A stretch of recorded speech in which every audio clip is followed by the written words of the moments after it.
Let's kick things off with the most important meal of the day: racism. A familiar face at breakfast for more than a century will soon be a thing of the past. Quaker Oats announcing that they're getting rid of the 130-year-old Aunt Jemima brand, famous for pancake mixes, maple syrup, and other breakfast foods. In a statement to NBC News, Quaker Oats writing in part, "We recognize Aunt Jemima's origins are based on a racial stereotype. While work has been done over the years to update the brand in a manner intended to be appropriate and respectful, we realize those changes are not enough." That's right. After 130 years, it is officially time to pour one out for Aunt Jemima. Don't worry, I put pancakes on the floor. Now, if you don't understand what the big deal is, Aunt Jemima from the beginning was a classic slave mammy stereotype who got her name from an old blackface minstrel character. And although the company has tried to strip away most of the racist stuff over the years, people still associate Aunt Jemima with ads like this one from 1945, where Aunt Jemima is saying, "Law see, folks show whoops with joy over Aunt Jemima's pancakes." So yeah, those ads were so racist, Trump's probably gonna appoint one to Attorney General. It's also amazing that the brand knew that Aunt Jemima was racist, and then instead of just changing it, they chose to instead slowly phase out the racism over time. That is so ridiculous. Can you imagine you caught your partner cheating and instead of stopping, they said, yeah, you're right, baby. This is so wrong. I think I'm going to slowly start phasing out all of my affairs. From now on, no sex, just hand stuff. But I guess that's how powerful racism is. They can even use it to sell food. Do you think black people are less than human? Well, then you're going to love these flapjacks. But let's move on. Because as we've all learned yet again over the past few weeks, the worst racism isn't in your breakfast. It's often what happens when you leave the house. And for people who are worried about getting harassed by the police, there's an app that might not be able to stop it, but can at least make sure that everyone finds out. Amid the widespread protests and anger over police brutality, an iPhone shortcut that allows users to automatically record their interactions with the police is gaining popularity. After installing the shortcut, all you have to do is say, "Hey Siri, I'm getting pulled over." Then opens your front-facing camera and starts a video recording and sends a message to somebody you designate as a contact. Once you stop the recording, it sends the message to that contact and allows you to send it to your iCloud or Dropbox. Hell yeah, Siri. I always knew you were an ally. Did you say find local bowling alleys? God damn it, I hate you. Now, obviously, this is a helpful tool for many, many people. But the fact that this app is even necessary just shows you how widespread the problem is. I mean, it's 30 years after Rodney King, and the only thing that's basically changed is that the cameras are smarter? In fact, the cops have now released their own app.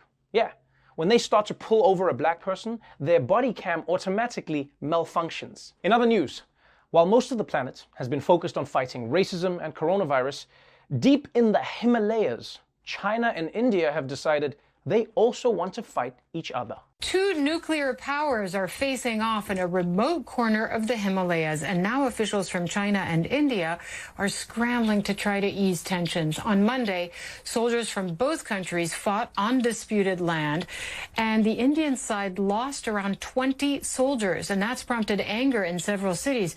You see people here stomping on Chinese-made products. Others burned an effigy of China's president. Okay, I'm sorry. China and India, you guys need to cool off because this is not the time. We can't handle a world war right now. We're already dealing with so many things. Coronavirus, economies are tanking, global protests are happening, and at any minute, more Hollywood actors could release one of those black and white videos. I take responsibility. Now, this dispute between China and India is about where exactly a remote border in the Himalayas should be. And they've been arguing about this part of the border for 50 years. And it's crazy that this is basically what most beefs between countries come down to. Every country is basically just a kid in the back of a car trying to claim as much of the middle seat as they can. It's mine, it's mine, it's mine. And I don't know if I'd be fighting for that land anyway. I mean, it's in the Himalayas. Whoever wins is still going to be stuck dealing with asshole mountain climbers for 1,000 years. So yeah, China, you might push India out, but you're never getting rid of Brock. And speaking of war, President Trump is aiming all his Twitter fingers at his former national security advisor and cartoon owl, John Bolton. Tonight, a new twist in the president's rift with his former national security advisor, John Bolton. The Justice Department is suing him to block publication of his tell-all book, scheduled to be released next week. I will consider every conversation with me as president highly classified. And if the book gets out, he's broken the law. And I would think that he would have criminal problems. If you're a publisher, if you're an author, you have a book coming out, your dream is to have the president attacking you. What was the result of that? The book is #1 on Amazon. Donald J. Trump has got to be one of the most short-sighted people in history. Of course the book is #1 on Amazon now. Because you trying so hard to keep it locked up just makes more people want to read it. Nobody should ever read these hot, sexy secrets, especially on page 32. You don't want to see those. Don't look. Nobody should look. And look, at the same time, I also understand why Trump is so scared. Because already, the stuff that's been leaking out of this book is pretty wild. Bolton says that Trump openly asked China to help him win re-election and constantly twisted American policy to help himself politically, which I think could severely damage Trump's reputation with Greg. You know Greg, the one remaining guy who didn't believe that yet but was still open to the possibility? Now, if you ask me, this is also some bullshit from John Bolton, because he could have testified in the Senate trial, but instead, his warning is coming in the form of a memoir 6 months later. Who sees their country in terrible danger from an unhinged president and goes, I need to warn the people?